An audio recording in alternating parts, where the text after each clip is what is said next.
দেখো এখানে প্রত্যেকটা কচুরি কিন্তু খুব সুন্দরভাবে ফুলেছে আর টেস্টটা কিন্তু দারুণ হয়েছে। শীতকালের মটরশুঁটির কচুরির খাবার মজাই আলাদা। কিন্তু পুর ভরার ঝামেলা, পুর বেরিয়ে যায়, তেল নষ্ট হয়ে যায়, এইসব ঝামেলা ছাড়াই কিন্তু আমি মটরশুঁটির কচুরি বানিয়ে ফেলেছি। তো দেখো প্রথমেই আমি মটরশুঁটিটাকে সেদ্ধ করে নিয়েছি, তারপরে ঠান্ডা করে নিয়েছি আর মিক্সিং জারে নিয়ে নিয়েছি মটরশুঁটি, আর নিয়েছি এতটা আদা, কয়েকটা কাঁচা লঙ্কা। এবার ভালো করে পেস্ট বানিয়ে নিলাম। কাঁচা লঙ্কার পরিমাণটা তোমরা বাড়িয়ে বা কমিয়ে নেবে। এইবার কড়াইতে দিয়ে দিলাম সাদা তেল, ওই 1 থেকে 1.5 চামচ মতন। ফোড়নে দিলাম একটু শুকনো লঙ্কা, একটু গোটা জিরে, আর দিলাম হিং। হিংটা কিন্তু মাস্ট।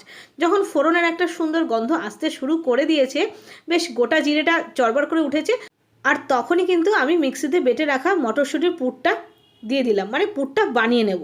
আর গ্যাসের ফ্লেমটা এই সময় মিডিয়াম টু হাইতে রেখেছি। আর পুরটা কিন্তু আমি 1 ফোঁটাও জল ব্যবহার করিনি যখন মিক্সিতে বেটেছিলাম। তো দেখো ভালো করে নাড়াচাড়া করছি, দিয়ে দিচ্ছি পরিমাণ মতো নুন, ভাজা জিরের গুঁড়ো, আর তার সাথে নাড়াচাড়া করে দিয়ে দেবো অল্প একটু মিষ্টি, বেশ স্বাদটা ব্যালেন্স করার জন্য। দিয়ে এবার ভালো করে রান্না করতে হবে প্রায় 10 থেকে 15 মিনিট মতো, গ্যাসের ফ্লেমটা মিডিয়ামে রেখে।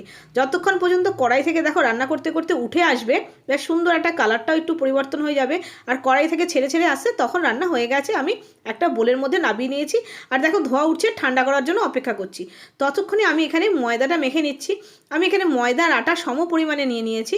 দিয়ে দিলাম পরিমাণ মতো নুন, দিয়ে দিলাম অল্প একটু মিষ্টি, আর ঠান্ডা হয়ে যাওয়া এই পুরটা, মটরশুঁটির পুর, একসাথে কিন্তু আমি ভালো করে মেখে নেব। আর প্রথমে কিন্তু আগে শুকনো অবস্থাতেই ভালো করে পুরের সাথে, ময়দার সাথে ভালো করে মাখিয়ে নিচ্ছি। আর এই ট্রিকটা ফলো করে যদি মটরশুঁটির কচুরি বানাও না, কেউ বুঝতেই পারবে না তুমি পুর ভরার ঝামেলা ছাড়াই কিন্তু মটরশুঁটির কচুরি বানিয়ে ফেলেছো। আর খুব সহজেই বানানো হয়ে যায়। টেস্ট তো একই হবে, টেস্টের তো কোনো পরিবর্তনের ব্যাপার এখানে নেই। তো দেখো অল্প অল্প জল দিয়ে ময়দাটাকে ভালো করে মেখে নিচ্ছি, কারণ পুর ভরতে গেলেই ফেটে যায়, ফেটে গেলেই তেলটা নষ্ট হয়ে যায়, বহুত ঝামেলা হয়, সেই জন্য এই প্রসেসটা ব্যবহার করবে। তো ভালো করে মেখে আমি 5 মিনিটের জন্য ঢেকে রেখেছিলাম। 5 মিনিট পর তোমাদের খুলে দেখাচ্ছি। দেখো কত সুন্দরভাবে ময়দাটা মাখা হয়ে গেছে, আর একসাথে পুর দিয়ে এভাবে মেখে নিয়েছি। এইবার এখান থেকে লেচি কেটে কেটে নিচ্ছি লুচির মতন করে। একটু বড় করবে, যেহেতু এটা মটরশুঁটির কচুরি, সেই জন্য লুচির থেকে একটু বড় করবে। এইবার সাইজটা তোমরা তোমাদের পছন্দ মতন করে নিও। তো দেখো লেচি কাটা হয়ে গেছে।